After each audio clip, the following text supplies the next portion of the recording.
Cheers. Hello everybody, welcome back to my channel. Thank you for clicking on today's video. If you're new here, my name is Lexi Thierry. I'm an online personal trainer and spiritual mentor, and I just happen to do YouTube sometimes about faith and fitness related videos.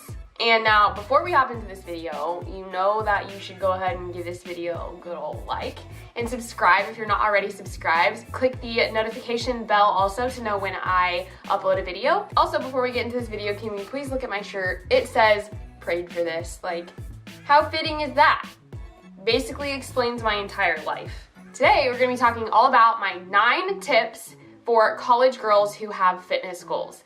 Now, I was a college girl just literally like in December. It's now April, and that was 4 months ago. I just graduated in December, and I started my fitness journey in college, so I know a thing or two about trying to navigate fitness goals or physical goals or whatever you want to call them while being in college, while working multiple jobs and being married.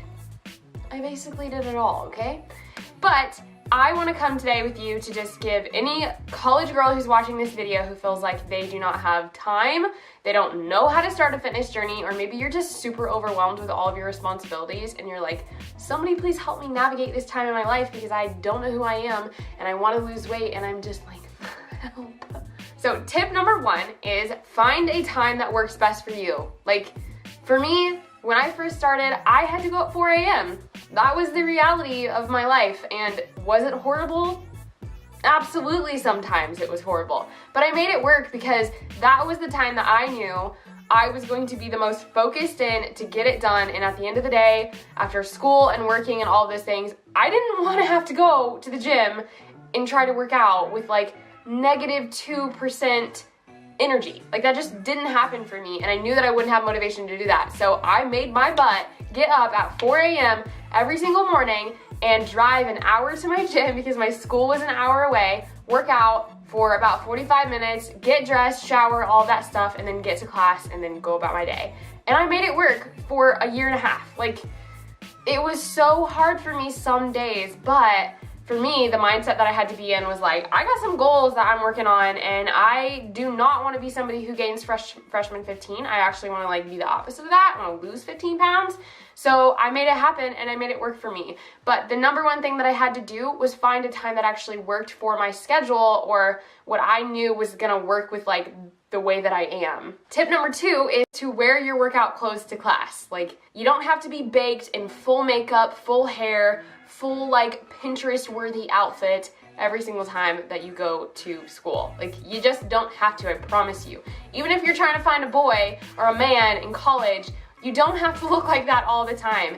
And plus, if you go on Pinterest and you literally just like type in casual workout outfit, there are so many ways that you can dress up or dress down a workout outfit. Like, for example, I have this cropped t-shirt on plus leggings plus this headband, and I could literally just take this jacket off, go to the gym and work out in this, and then after the gym, put this jacket back on and go about my day. I don't even care if I'm sweaty, and just do a little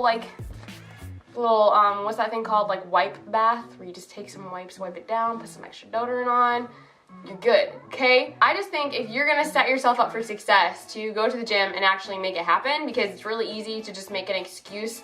Maybe you're working out in between classes and you're like, oh, I can't, I got this, and this to do. Well, you probably do, but you also have fitness goals. So if you have your workout clothes on you already, then you have one less excuse to not go to the gym. Tip number 3 is take advantage of your school's gym. I literally do not know a college that does not have some sort of gym. Maybe your gym only has cardio equipment and dumbbells.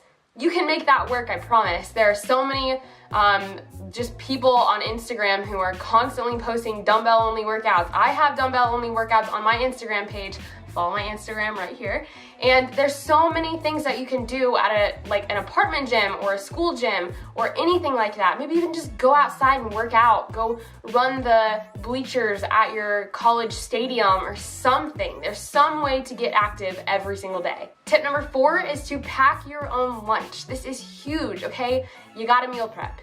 For me, meal prepping saved my fitness journey every single time because my cafeteria food was nasty. It was nasty. It was just like school, like high school type food of like rubbery green hot dogs and like nasty mushy pizza and like a really sad salad bar. Like that was what I had. Maybe you're awesome and your school has like Chick-fil-A or Subway or something like that in it. If it does, that's great and you can find healthy options there, but I would recommend packing your food. Like you're not gonna look weird for packing your food or not going to the cafeteria to get food.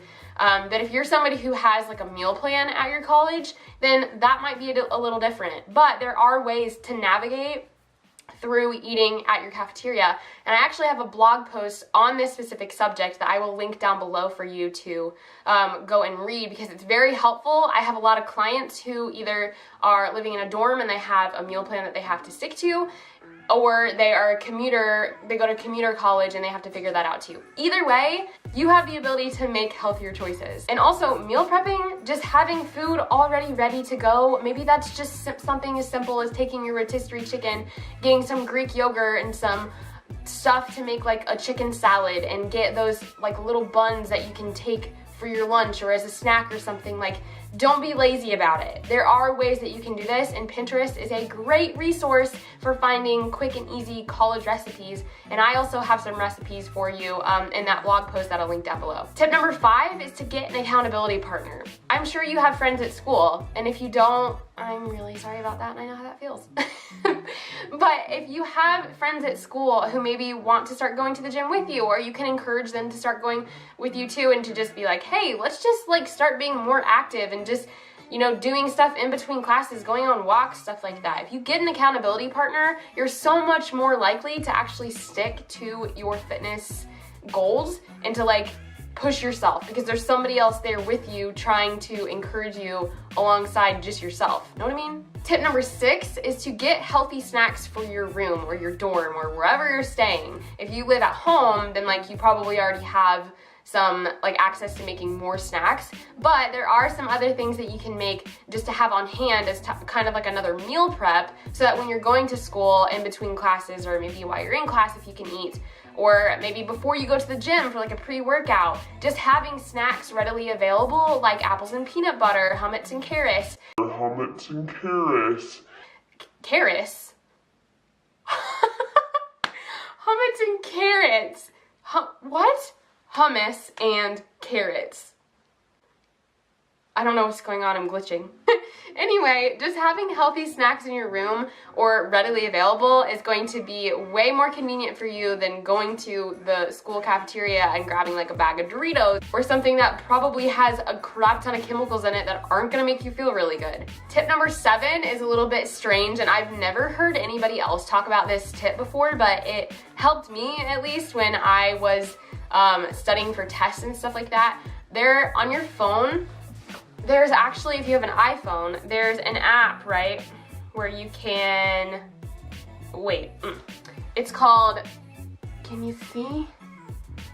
It's called Voice Memos right here. So what I would do when I had to study for a test or something, but I also like wanted to go to the gym and I had like short time, the night before, I would go through my notes, whether that was like for statistics or sociology or something like that. I would go through my notes and record myself reading them as if like I was trying to test myself, or if I was just like lecturing to myself, I guess. And then while I was doing cardio at the gym or lifting or whatever I was doing, I would listen to that voice memo back again. And so it would just be constantly replaying in my head. And I'm not kidding you, that helped me so much because I heard myself saying those things, and I heard myself saying the things that I needed to study, and just taking that time where I could have been listening to music or something to do something actually like double productive, getting a workout in and studying for a test. Tip number 8 is to bring a giant water bottle everywhere.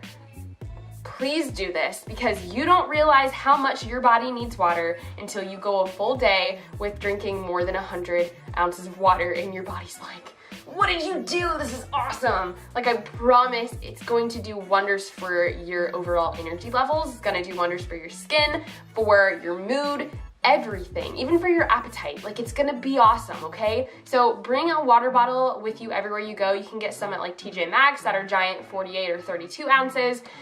Most of those fit in the little cubby hole on the side of your book bag too. So it's super convenient, and you can just go around and continuously fill that up. And why I like to get a big water bottle is because if it's 48 ounces and I want to get to like 132 ounces for my daily total, I don't have to fill it up that many times. I just have to remind myself like, hey, I need to drink like 4 of these today and I'm good to go. This is gonna be great. Do it, okay? All right, and finally, tip number 9 is to see your fitness goals as a priority, not an option. I think, at least in my experience with clients and myself, there were periods of times that I would have specific fitness goals and I'd be like, yes, I want to lose weight, or I want to get stronger at this lift, or I just want to be overall healthier. And I would like start out my fitness goals with like, yes, this is a priority, I'm going to do it. And then other things would start to take priority and I would kind of like shuffle it back, and it would become like from here to like all the way down here. And I think that there's a time and a place for that. Like, your fitness journey or your health journey is not always going to be able to be a giant piece of your pie. But if you are somebody who has serious goals, or you feel like this is a time in your life when you can prioritize this, make it a priority. It's not that hard. You just have to see it just like doing homework or going to class or spending time with friends. Like, it's another priority that you can make time for because it's 45 minutes to an hour out of your day. So don't see your fitness goals as an option. See them as a priority, or something that you like gives you life, and something that like is going to actually benefit you. Because I know when I went to the gym in the morning and then I went straight to class, I was not tired. I was very